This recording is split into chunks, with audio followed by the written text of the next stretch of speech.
Thanks everyone for joining in. We'll just start in a minute. Just give a couple of minutes for folks to join in.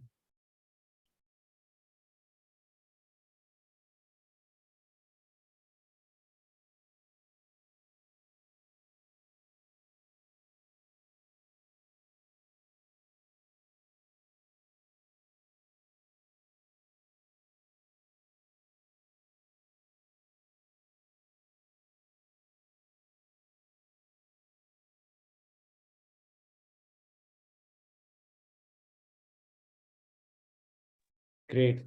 Thanks everyone for joining in on a Friday afternoon, 2 p.m. Hope everyone's fueled up and ready for this next 1 hour of insightful discussion with Arun and Ashish.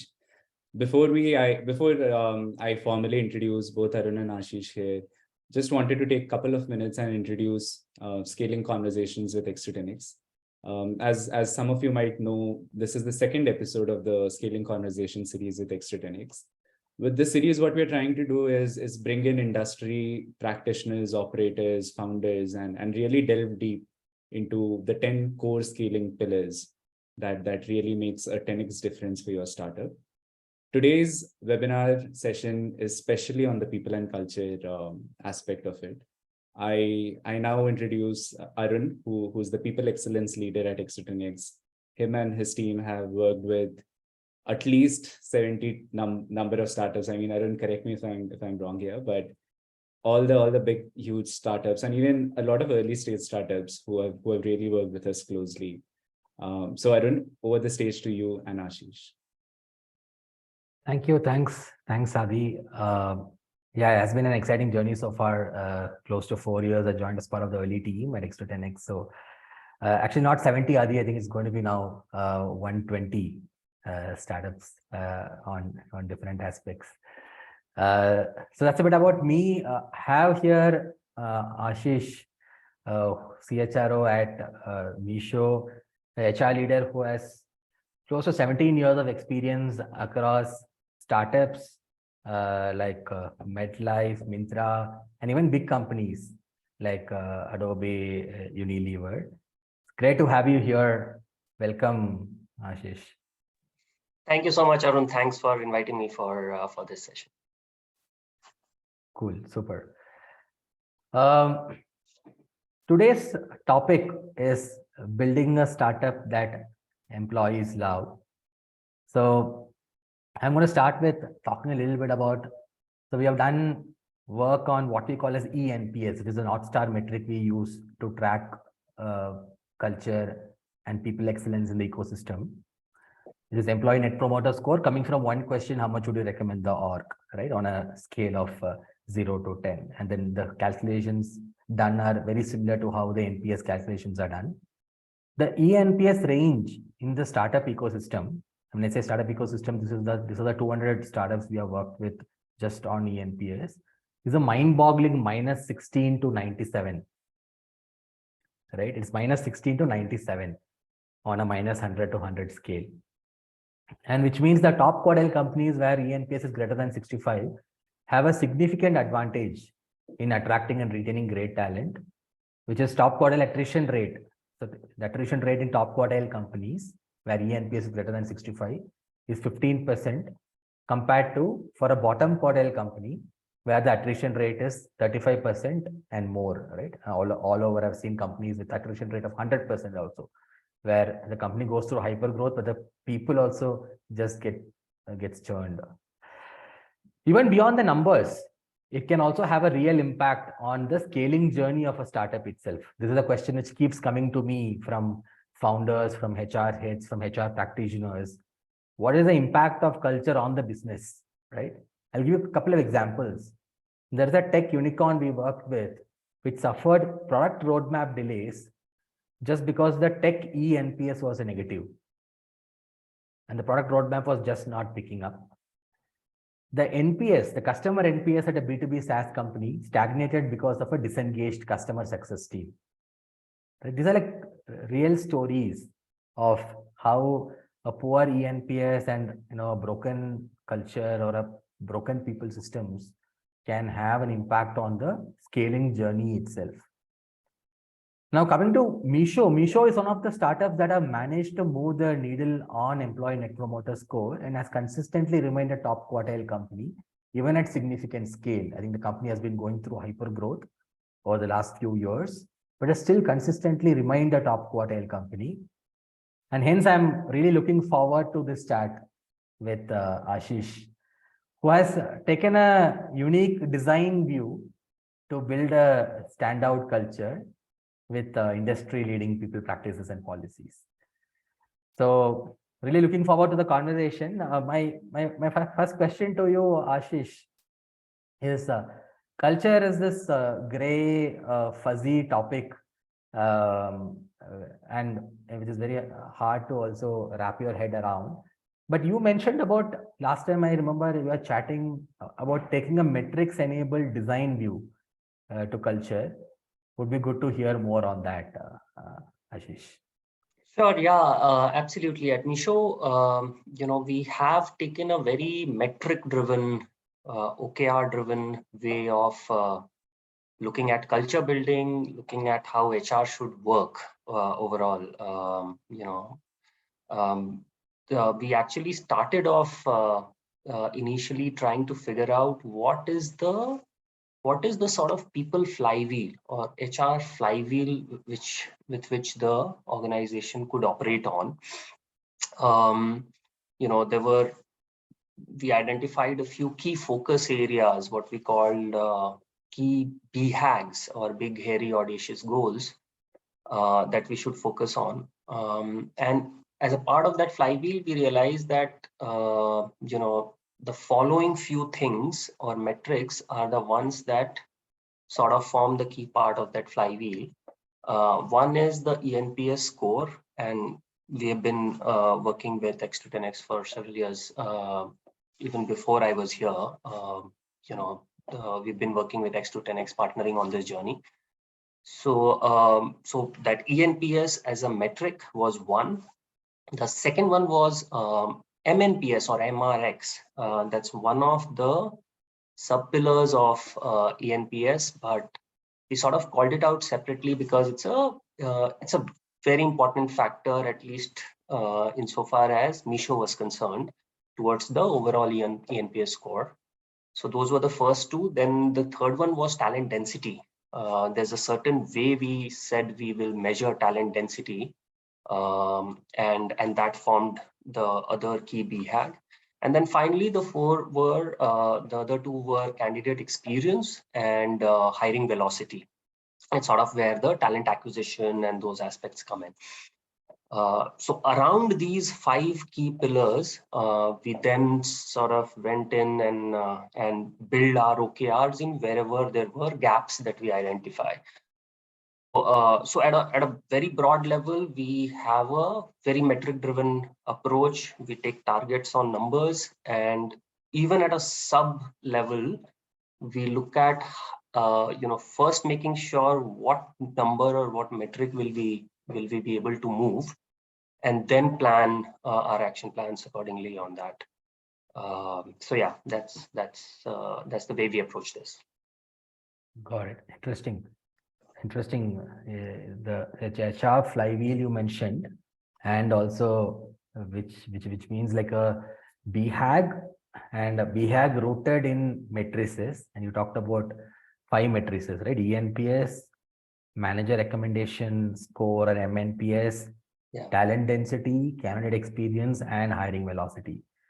And these are also once you set the BHAGs and the matrices, these are also then owned by your team and co-owned by the business counterparts. Is that how that works out, Ashish? Yeah, absolutely. So there are these targets are then taken at obviously a company level, but also then at the function level, and therefore that's when the business partners as well as the business owners, also sort of co-own these targets.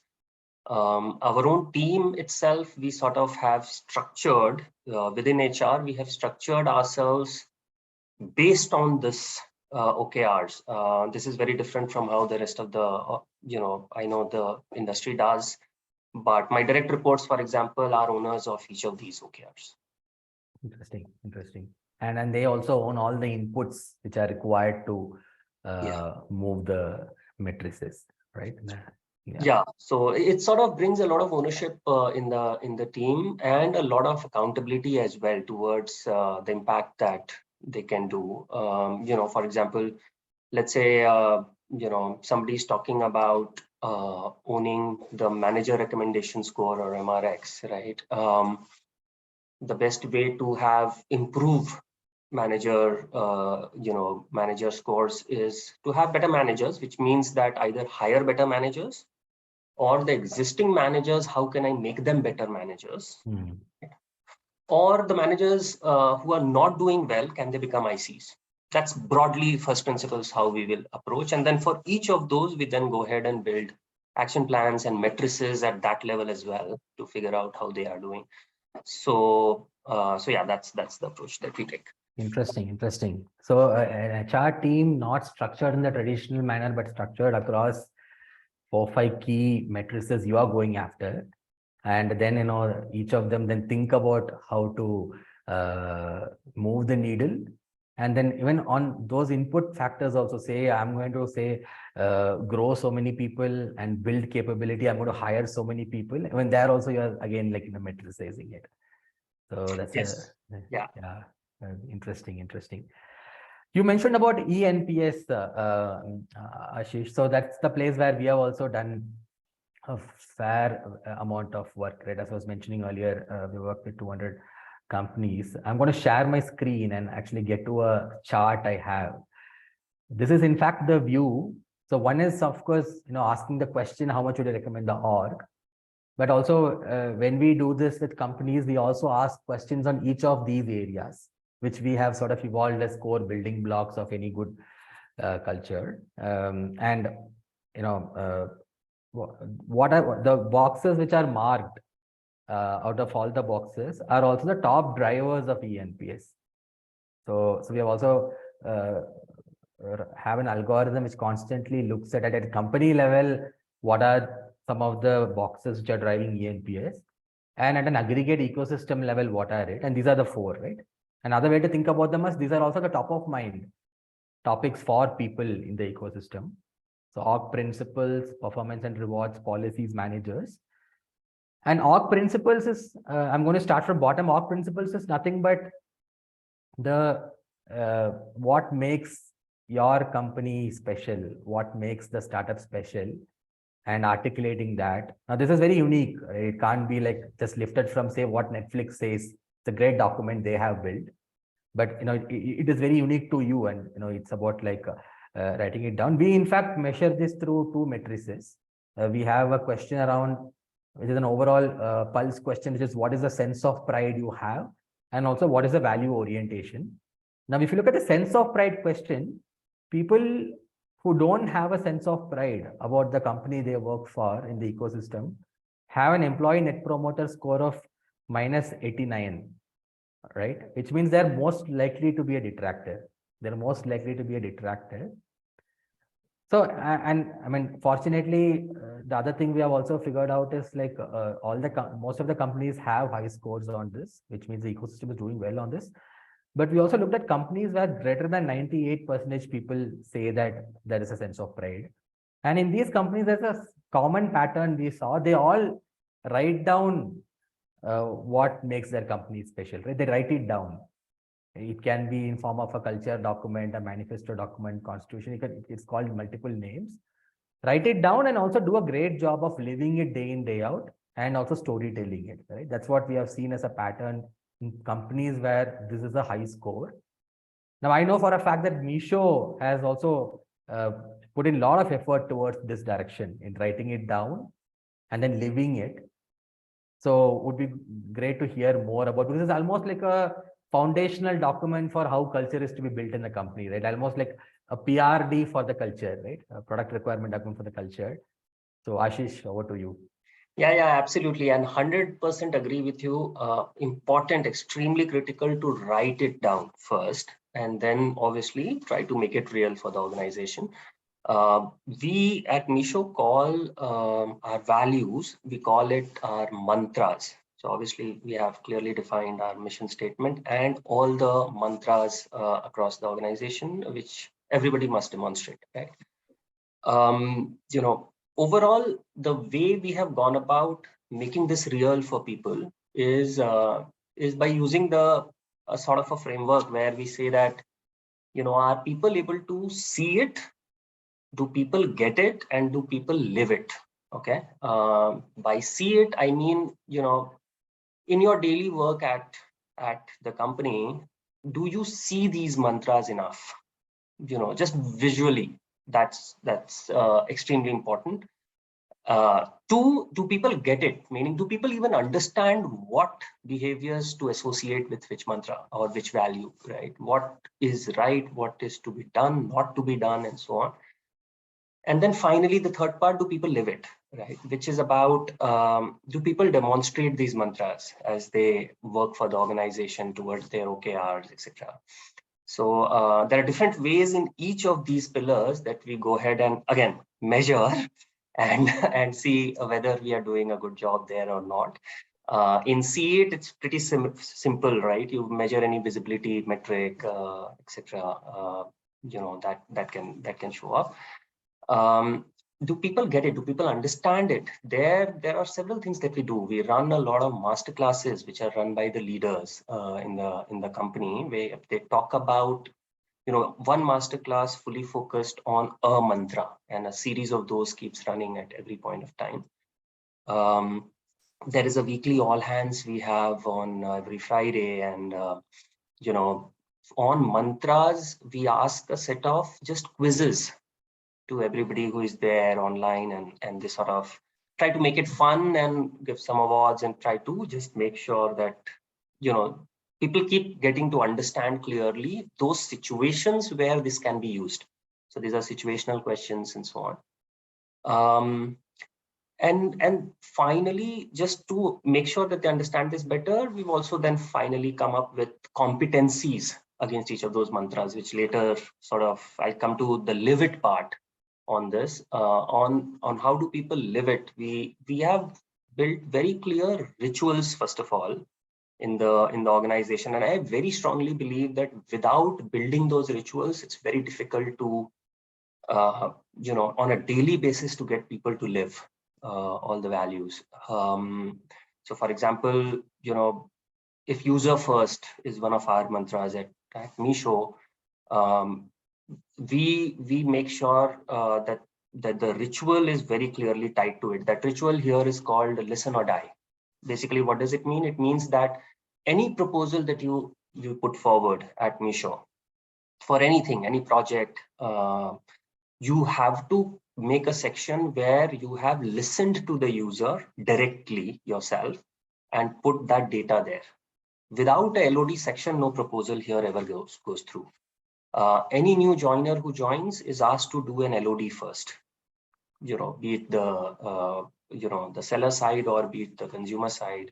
For HR, it is the employee side, right? Similarly, for example, in problem first mindset, there's another mantra that we have. We have built rituals around it where there are two types of meetings in the company. Problem first mindset, for example, for us means that somebody focuses enough on the problems before jumping to solutionize it. This helps us avoid the solution first approach, where a person tries to come up with a solution only because it's good to do and it doesn't solve a particular problem. So what we have done is we've set up two different meetings. There's a first one, or two different documents. First one is called PFS, or problem first session.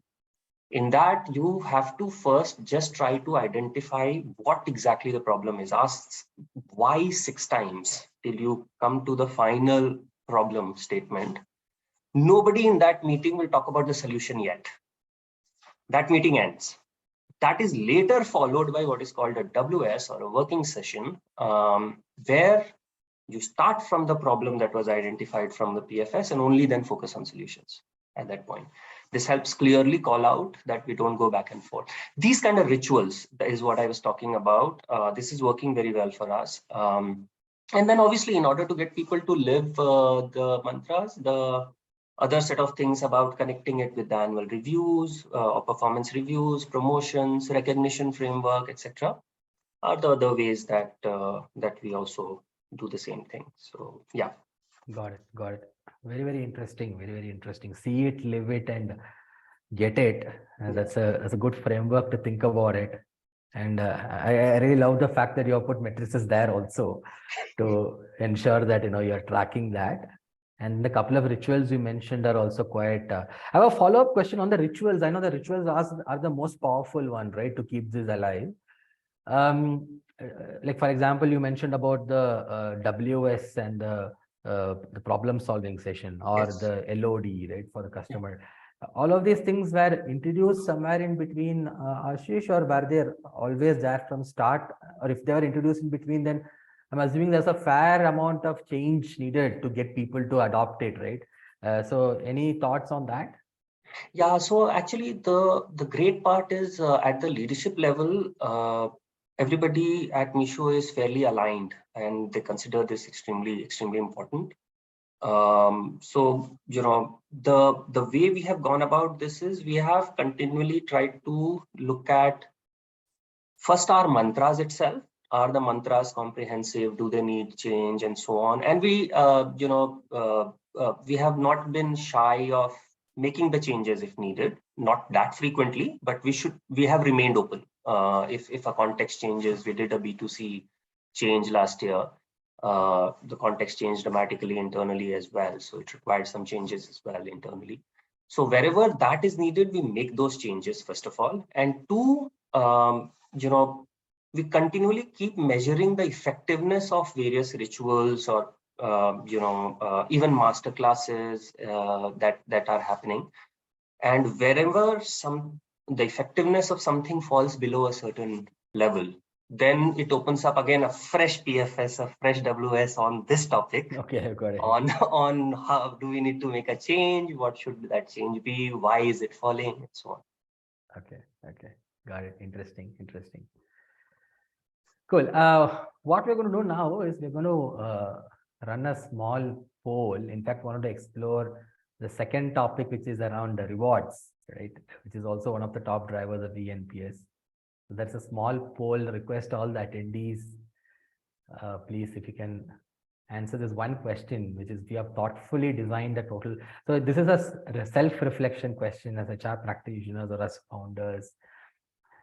What is your reflection on, we have thoughtfully designed a total rewards proposition, which is cash, ESOP, benefits, a mix of the different levers, which is in line with our talent strategy. And what we also mean is that your talent strategy might be that for my business, which say operates on razor thin margins, I may not need the best tech talent. I'm still fine with like a 65th percentile tech talent, whatever. Or it can be that I am a deep tech company, I need the best tech talent, right? This is just the talent philosophy from a tech standpoint, which means then I go and devise a proposition which is very, very compelling to attract the best talent.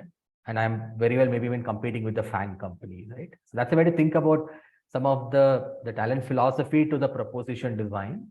That's the question.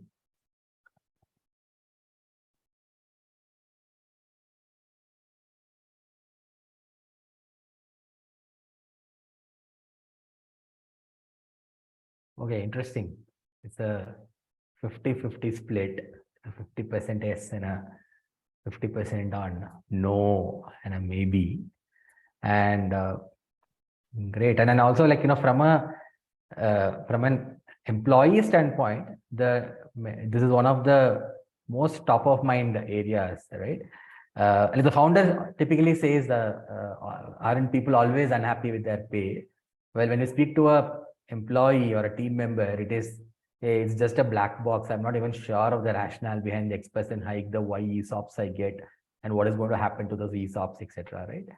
So, and I think it also sort of is reflecting in the response which has come.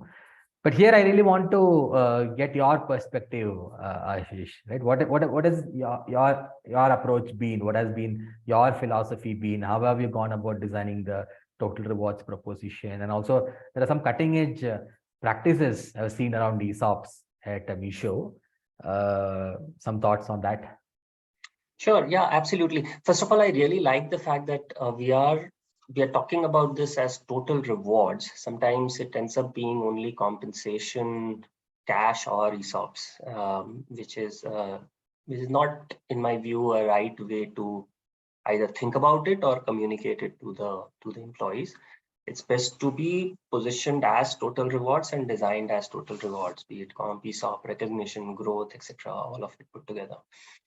But sticking to the part around compensation and ESOPs, I think first and foremost, I think based on the company, there is a certain philosophy that is ideal, and that's something that should be designed. For example, at Misho, for example, we have designed clearly that we will peg ourselves at the 90th percentile as far as comp is concerned. Now, it may not necessarily be correct to do so in every organization. It's just that in this context, it's important for us. Similarly, depending on the stage of an organization, right?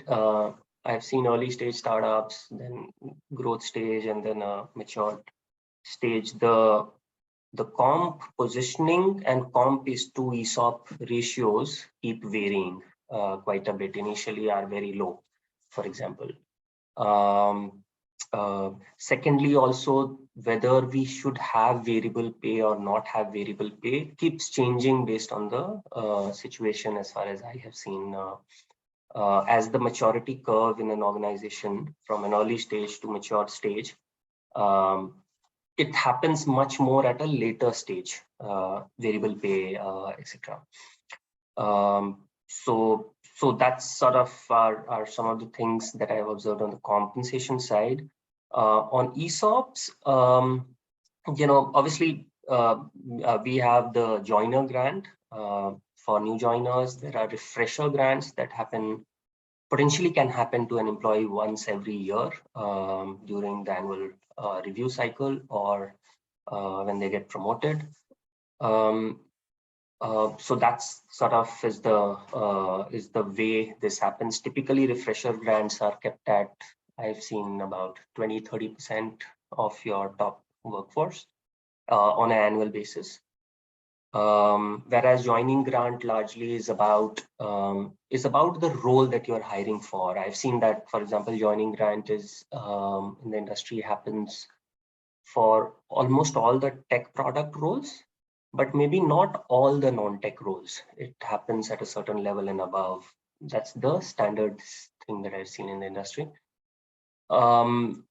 Overall, then we have done periodic liquidation in order to make sure that people understand, that these ESOPs and the price is real hard cash. It's not a valuation in air. And while building each of these, we have also tried to make sure that we have built some thumb rules or ranges for each type of grant. Right, min, max, median kind of ranges for each type of role and each type of level in that role.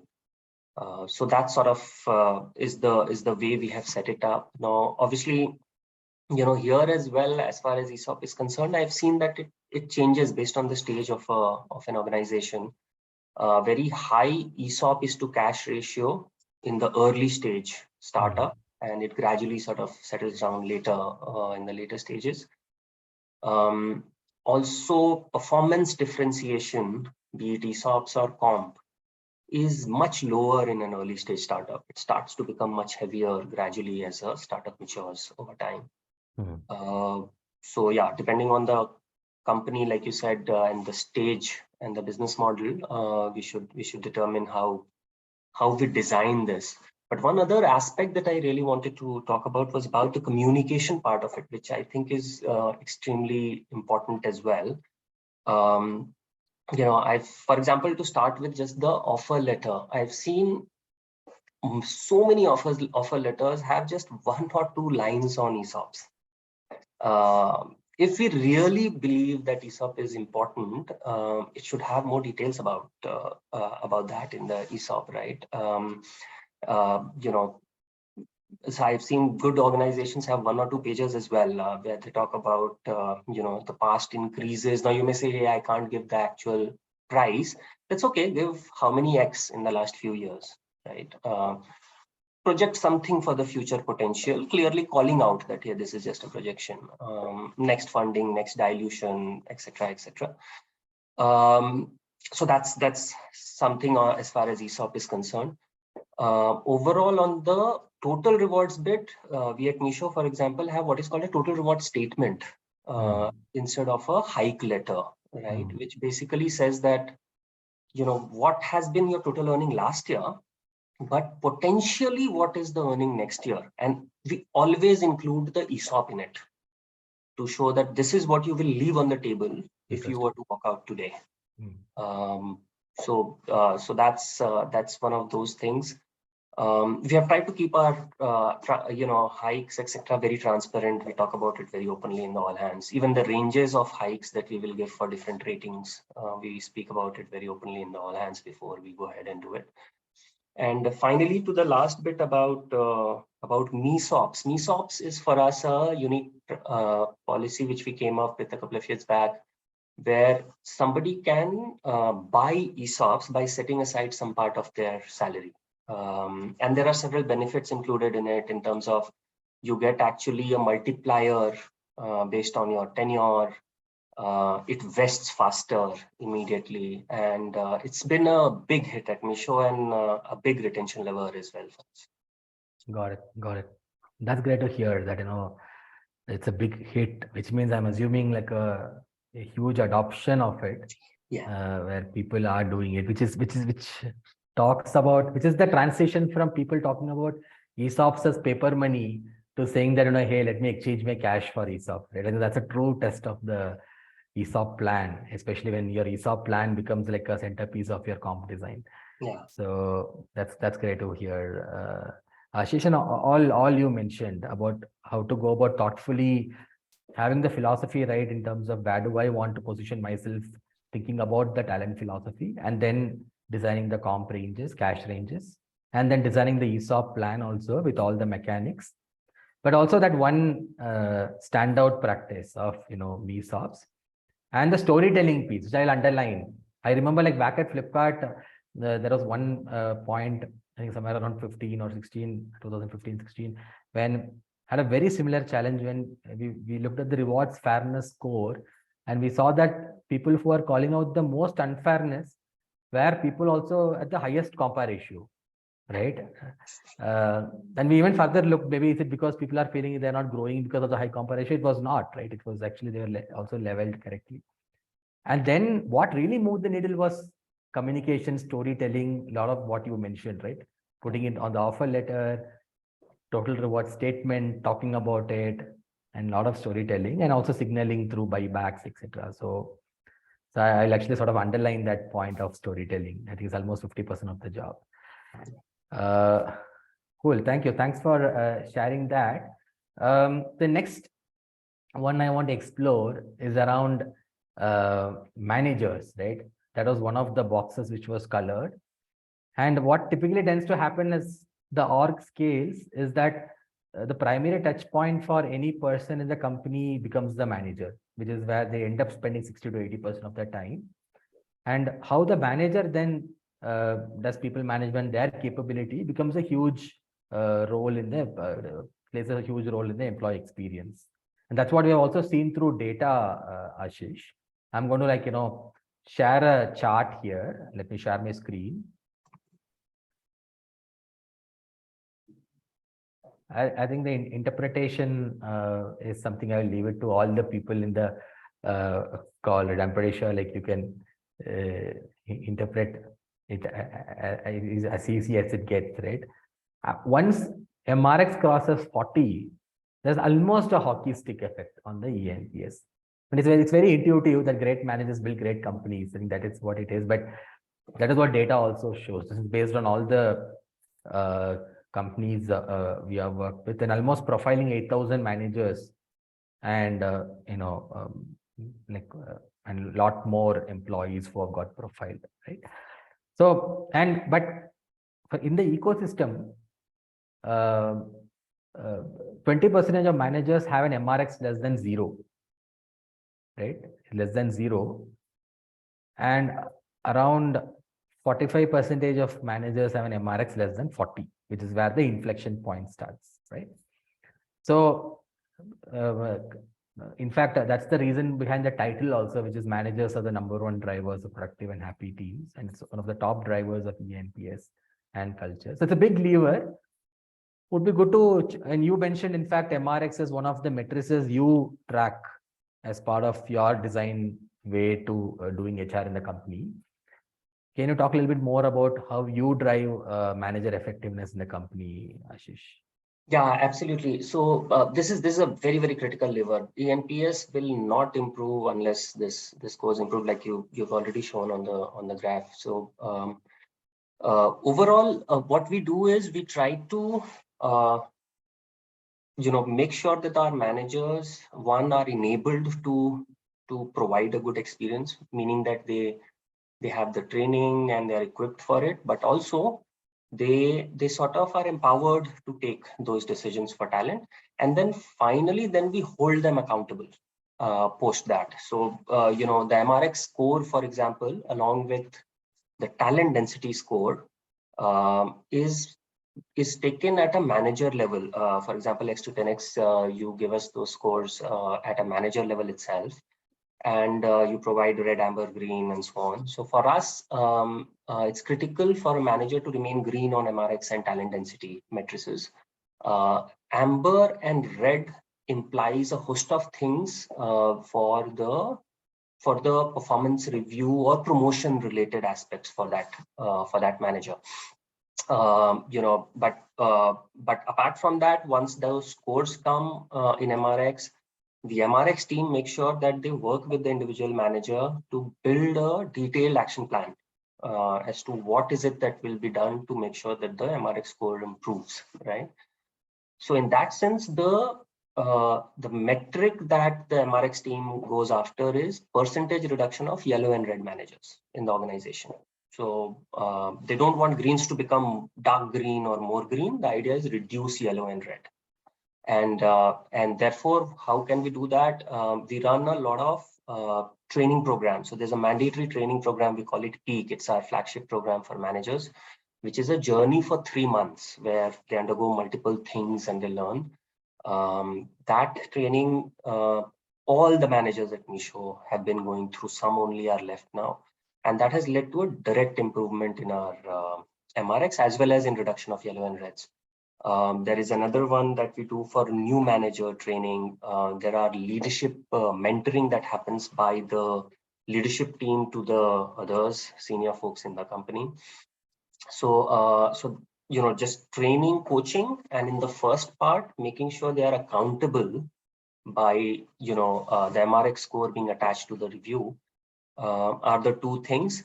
Overall, apart from it, there are smaller aspects which also keep coming up within MRX. For example, we realized giving and receiving feedback, psychological safety, and having a growth mindset, etc., were some problem areas, at least at Meesho.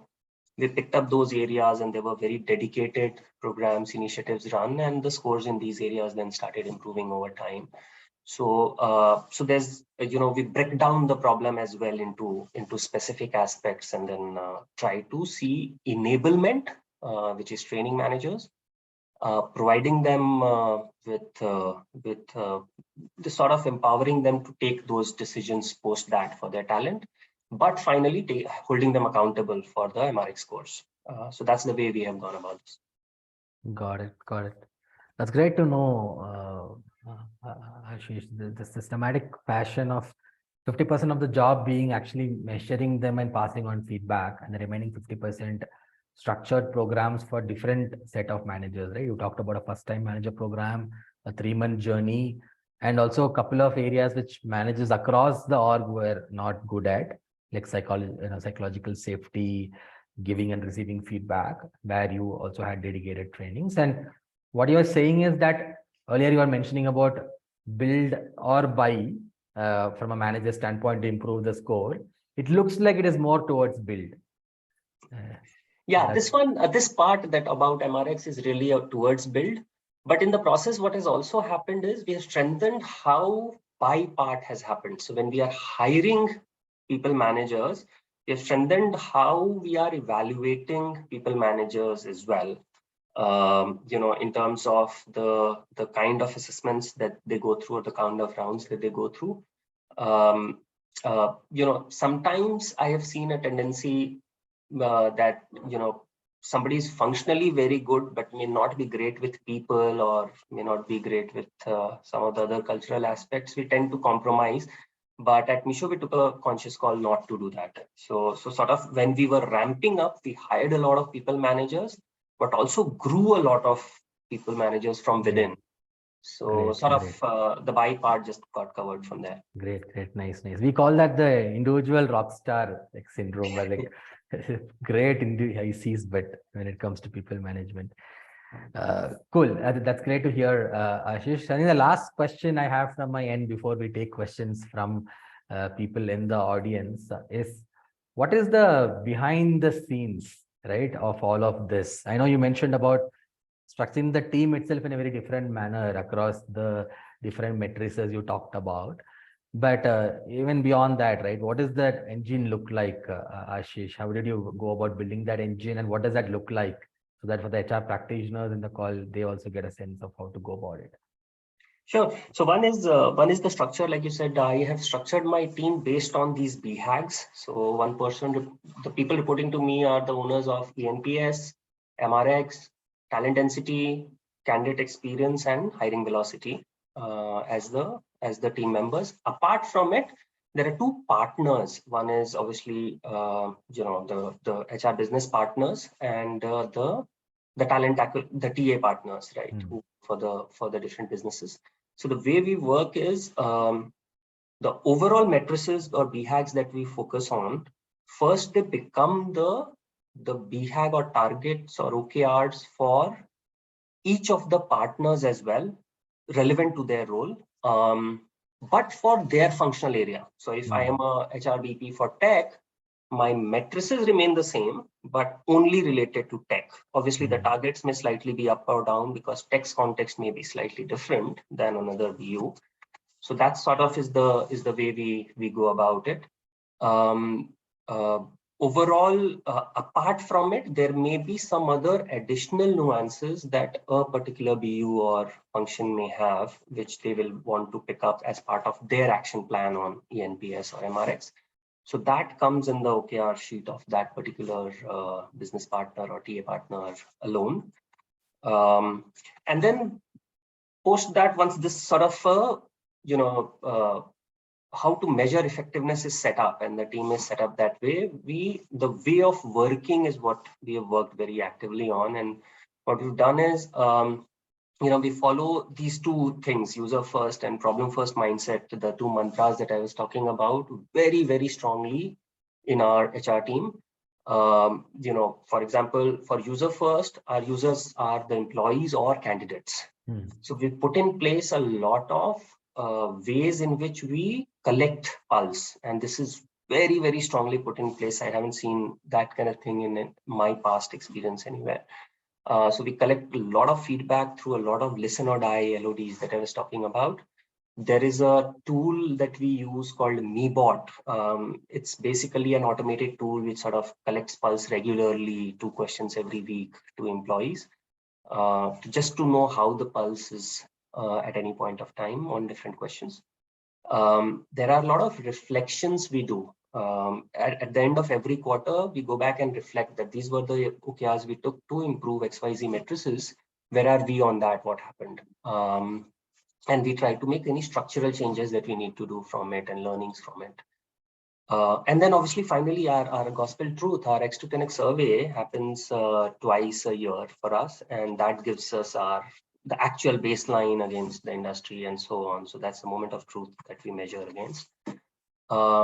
Similarly, on problem first, we again follow exactly those principles that we try to, while we benchmark what's happening in the industry, but we deliberately force ourselves to try to use first principles as much as we can. So to ask why is multiple time, arrive at the problem first, and then use first principles to arrive at the solution, and depend on trust what your employees are saying based on the feedback, and just go with it, because eventually that's what has worked for us. Got it. Thank you. Thanks, Ashish, for sharing some of that, the secret sauce, right?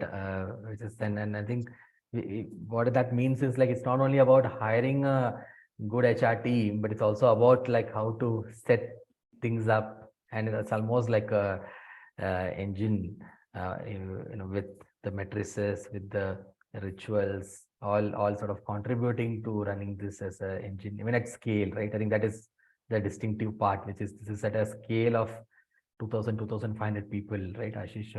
And still able to hold on to ENPS in the top quartile. So great to hear all those insights, Ashish. We have some questions from the audience, so I'll take it to answer. I think some of them have been answered by people from the team, but I think the top question, Ashish, is, could you talk more about how you measure talent density? This is Charu Palni's question, and there are a set of upwards also on that question. Sure. Thank you, Charu, for asking that question. From a talent density perspective, here's the way we think about this. Again, first principle, sorry, we are Misho. So how do I improve quality of talent in the company? That's what it means, right? Talent density. First is, if I am able to hire better talent, right?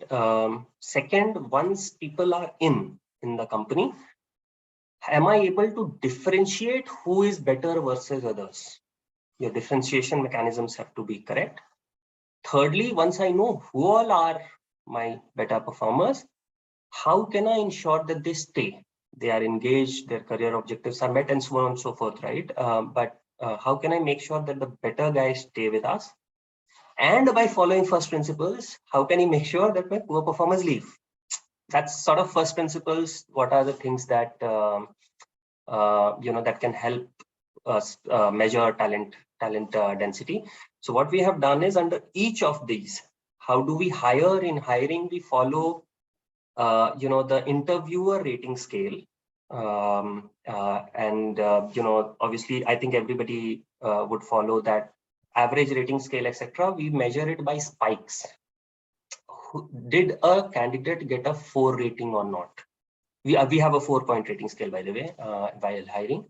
So if one did not get at least 1 4, then most likely the process will not proceed for Misho. So we like to have spiky candidates. So that's the way we measure that. Secondly, we try to relate this back to the review later. So whether the candidate that we hired was assessed XYZ, how did the individual do later in the first annual review that happened, and sort of try to, in fact, also relate back for interviewers this aspect. Who is a better assessor of talent, right, from an interviewer perspective and so on. But from a talent density perspective, I think the spike and the rating is what is the key metric. Then the ability to differentiate better performers versus others, I think those are the standard ones you measure through the differentiation, etc., and effectiveness of those in your annual review or mid-year review, whichever reviews that we follow. And then comes to retention of top performers as a percentage. That's a key metric for us. Within that, there is another metric we follow, which is a percentage of your IDPs that we were able to meet. So every individual writes an individual development plan. This is basically a forward-looking plan. What do I want to do in my career here at Misho? I want to prepare for X role, or grow this skill or that skill in the company. And how will I get there, right? So what we do is we sort of try to pick up those IDPs and see what percentage of those were actually met. And there's a team which tries to enforce that for at least the top performers. So, and that's if my career goals are met here at Misho, why would I leave? That leads to the retention of top performers.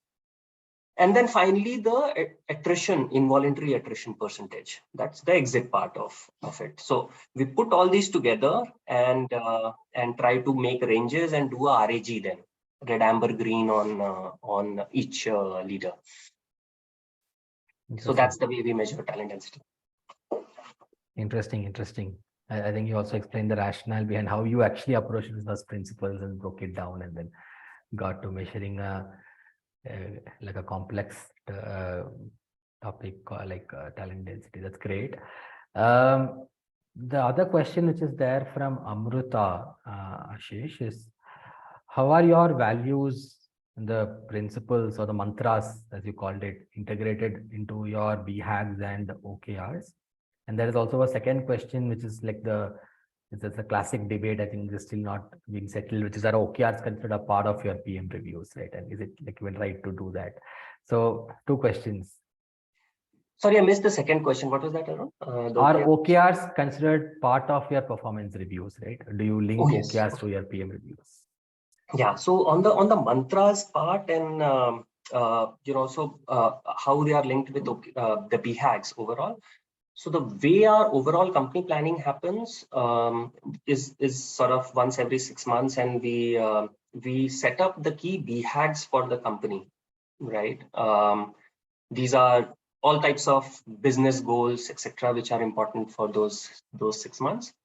Amongst those, for example, this time are 2 of these people BHAGs that I talked about, which is talent density and employee experience, right? And you can break employee experience into MRX and etc., right? So sort of that's the way this it is there at the company level. Now you would see why we measure talent density and ENPS, etc., because there are 2 mantras that we have. One is called building a people-centric workplace, and second is hire and grow exceptional talent.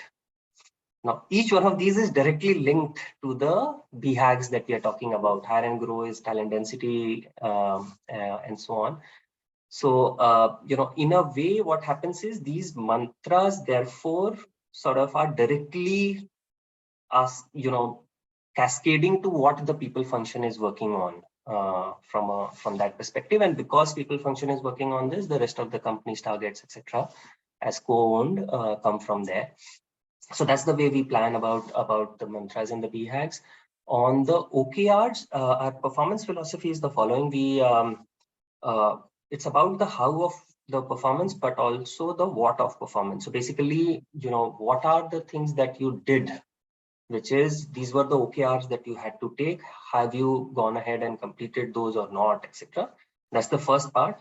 But even if you have completed, how have you gone ahead and completed those? What were the behaviors that you demonstrated while you went ahead? Were they in consonance with the mantras of the company, the values of the company, and so on? So our assessment is based on both. And therefore, the form and everything else, all the tactical things are also designed to capture both of these. Got it. We'll take another couple of questions. I think we have another 6-7 minutes. There's an interesting question which is there, which is how do you build a strong employer brand, especially at an younger stage, right? I think this is something which Misho has also invested in over the last few years, the storytelling of the brand externally and internally. So this is a question, actually, it's an anonymous attendee. Don't know who asked this question, but yeah. No, thank you for asking that question. So first of all, it's very, very important. I think sometimes we miss, especially external communication, we miss a lot of times. While we have done great work internally, the culture is superb internally. My sense is it's not a good strategy to have, especially if you are at a high ramp up stage. Your ramp up becomes way cheaper and easier if you were spending some money communicating outside as well. Not to mean it is disconnected with what the actual truth is inside. It should always be connected to what the truth is inside. Therefore, there's a lot of focus inside in building the right culture, but also communicate outside. That's the point that I want to make. We have done this. We the way we approached this was to make sure, first of all, that we decide on what is our EVP, what's our employer value proposition, first of all, for the candidates. What's the tonality that suits us as an organization, right? And there are some elements that come about in that, and we decided that first of all, and we also did a sort of a SWOT. What is our today's brand perception outside? What are the good parts in it? What are the bad parts in it, and so on. This happened very early last year. And once we had done that, then you sort of finalize what kind of messages will be picked from inside and sort of amplified outside, and what kind of tone and tonality, etc., those that we will use externally. Then the rest of the thing is pretty easy. There's a host of work that you are doing anyways inside, right? Towards building the right culture, towards getting the right set of things. Pick those ones which sort of are matching with that EVP, and then go through social media. It's free. Or if you have to use PR, go with that. But that's sort of is the way we went about. We were also lucky in a few things, because some of our practices just sort of went viral through social media itself, so we didn't really have to spend too much around it. But that's the way we structurally went about it. Yeah. Interesting. And in fact, adding my 2 cents to it, in fact, with the Series A, B companies we work with, this is one of the biggest detractors of hiring good talent. Because, when we work closely and, when the talent attraction piece comes in, typically everybody wants to know what this company does. And when it is not there out there, it becomes very, very hard then to attract the talent. But one thing to guard against, I would sort of underline, Ashish, you had also mentioned it, which is about it has to be connected and rooted to what you actually are. I've seen in few startups where, okay, hiring is not happening. Why hiring is not happening? Because nobody knows this. Okay, put like 4-5 videos out there, right, on different social media channels. That's not going to, and that the reality is very, very different from what is being positioned outside. So that's very, and it's very nuanced as well. You might be a deep tech company, which means for you, maybe the core proposition is the kind of work which is done, or maybe a company operating at scale, and maybe the scale and the complexity is the proposition, right? So, and culture itself can be very different. It can be like, I'm a aggressive growth oriented culture versus a cult like very care based culture. So this connection has to be very important, because if you tell something and you are something else, then the person might join, but then the person would leave in a quarter, right? So that's my 2 cents to this. Yeah, and by the way, the external communication has a direct implication also on the internal perception, internal Exactly, emphasis, yeah. etc. Because people feel proud when they read things about their company outside, only till they are accurate. If they are not, then it actually backfires. Yeah, exactly. Well said. We have one more question. In fact, here I'm going to take I sort of missed that question. I think it got upvoted, which is, okay, I'm not able to find the question, but the question is around, how do you ensure that the HR team you have, the HR business partners you have, actually act as strategic partners and not messengers, right, is the question. I'm actually unable to find the question, so hence I'm not able to call out. It's an anonymous attendee asking that question. So Ashish, So I think there are two things, I think, which is very, very important. Obviously, first and foremost is the kind of people, the talent that we hire is important. Sometimes I've seen places where we as HR practitioners, and we have relegated ourselves to being in a very operational sort of way. In that kind of an environment, it's difficult to also learn how to be a true strategic partner to businesses. So hire right, get the right set of people in, first of all. Secondly, once they are in, the way we have gone about doing this is, I sort of in my mind first make sure that my partners functions, the COEs is different. The partner functions actually don't belong to me in my mental space. They belong to the business. All right. The only linkage that I would have with them is in making sure the central objectives is driven through them and becomes a part of their goal.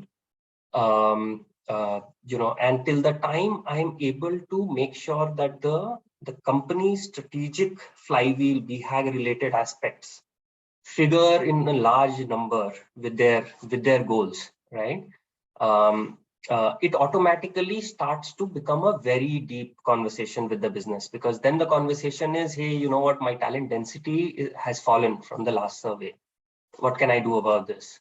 So that's the way it starts. I think the important thing is initially first to for the business to find value. Sometimes we feel that, hey, we will push our way into this. It doesn't work that way. If the business truly finds value in the HR partner, it happens. It may take 2 months to 2 years, but it happens. So on this, I don't know if we have very structurally tried to do something, but I think these are the things that we've gone about doing. Got it. I think the structure enables it, but I guess it's also a trust building journey, which gets enabled because you are going and talking numbers, talking real things, which can have a huge impact on the way they are scaling their businesses. So, got it. Cool. That's it. I think there are a few more questions. What we will try to do is we will try to answer it offline. With that, we come to the end of the conversation. Thanks all of you for attending this scaling conversation with Ashish and me. And also for all of you listening to us, and if you really want to, we're talking about some of these numbers throughout the conversation. I think some of you are also asked in the chat box about how to do the ENPS. And that's something which we are also trying to create it as a currency across the ecosystem. So it's a currency which people can transact in. And then since it is part of currency building, more than happy to so this is absolutely free of cost. If you want to do a free org health assessment for it one time, it's absolutely free of cost. So do reach out to us. I think there's a link which Adi has also shared. So that's it. We'll leave it there. Thank you. Thanks everyone. It was great having this conversation with you, Ashish. Just like always. Thank you. Thank you so much. And thank you. Bye-bye.